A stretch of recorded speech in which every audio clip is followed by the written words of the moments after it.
যুক্ত সন্তান আছে, সেই সন্তান কিভাবে বেলা 10টা 12টা পর্যন্ত ঘুমায়? কত হাজার কোটি টাকার মালিক তুমি, কয়টা বাড়ি গাড়ি আছে, কত হাজার কোটি টাকা ব্যাংকে রাখছো যে তুমি 10টা 12টা পর্যন্ত ঘুমাও? কষ্ট হয় না? একদিন বাবার কাছে প্রশ্ন করবা, বাবা লাস্ট কবে তুমি সকাল 10টা 12টা পর্যন্ত ঘুমাইছো? দেখবা বাবা মনে করে বলতে পারবে না। হাতে গোনা কয়েকজন বাবা ছাড়া ম্যাক্সিমাম বাবাই বলতে পারবে না লাস্ট কবে সকালে 10টা 12টা পর্যন্ত ঘুমাইছে। আর সেখানে তোমার বাবা সকালে কাজে যায় আর তুমি পড়ে পড়ে ঘুমাও। লজ্জা করে না? মরে যাওয়া উচিত। এরকম সন্তান মরে যাওয়া উচিত, যে সন্তান বড় হয়েও বাবার কষ্ট বোঝে না। তোমাকে বড় করতে তোমার বাবার কতটা পরিশ্রম করতে হয়েছে তুমি কি জানো?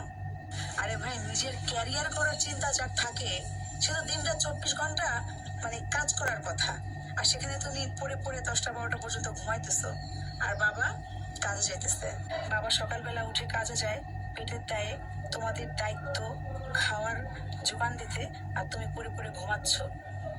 আয়ের উপযুক্ত সন্তান ঘরে বসে ঘুমাচ্ছ, আর বাবা ভোরবেলা উঠে খেয়ে না খেয়ে দৌড়াইতেছে কাজে, আর তুমি পড়ে পড়ে ঘুমাচ্ছ। তোমার বাবা তোমাকে মানুষ করতে তার সর্বোচ্চ দিয়ে চেষ্টা করছে। বিশ্বাস করো, হয়তোবা তোমার যে চাহিদা ছিল আকাশ ছোঁয়া চাহিদা, সেটা পূরণ করতে পারে নাই, কিন্তু তার সবটুকু দিয়ে সে চেষ্টা করছে তোমাকে মানুষ করার জন্য। তুমিও চেষ্টা করো তোমার সবটুকু দিয়ে বাবা মাকে ভালো রাখার।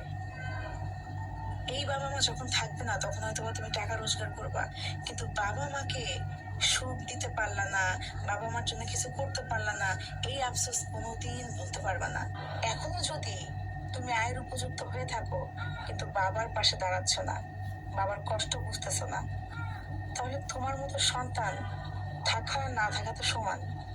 জানো তো, সবকিছুর একটা উপযুক্ত সময় আছে। সবকিছু সব বয়সের, যখন যেটা যে বয়সে করা উচিত সেটা সেই বয়সে করতে হয়। তুমি একটা 27 বছর 28 বছর 30 বছরের সন্তান, তুমি যদি এখনই তোমার ক্যারিয়ারের পেছনে ফোকাস না দাও তাহলে কবে দেবা? 40 বছরে, 35 বছরে? অনেকটা দেরি হয়ে যাবে। এই যে সময়ের অপচয়টা করছো, একটা সময় পর্যায়ে বুঝতে পারবা এই সময়ের দাম তুমি বেঁচে থাকতেই তোমাকে দিতে হবে। কিভাবে জানো? অভাবে। অভাব যখন তোমাকে মানে পুড়ে পুড়ে খাবে, তখন বুঝবা সময়ের অপচয় তুমি কিভাবে করেছো, আর এই সময় তোমাকে আজকে কোথায় দাঁড় করিয়েছে। তাই সময় থাকতেই নিজের ক্যারিয়ারের পেছনে ফোকাস দাও। যেভাবেই হোক, কাজ কোনোটাই ছোট না। পরিশ্রম করো, দেখবা একদিন ঠিকই সফল হতে পেরেছ। আমার মাথায় একটা জিনিস কোনোভাবে ঢোকে না, যে ঘরে আয় করার মতো উপযুক্ত সন্তান আছে সেই সন্তান কিভাবে বেলা 10টা 12টা পর্যন্ত ঘুমায়? কত হাজার কোটি টাকার মালিক তুমি, কয়টা বাড়ি গাড়ি আছে, কত হাজার কোটি টাকা ব্যাংকে রাখছো যে তুমি 10টা 12টা পর্যন্ত ঘুমাও? কষ্ট হয় না? একদিন বাবার কাছে প্রশ্ন করবা, বাবা লাস্ট কবে তুমি সকাল 10টা 12টা পর্যন্ত ঘুমাইছো? দেখবা বাবা মনে করে বলতে পারবে না।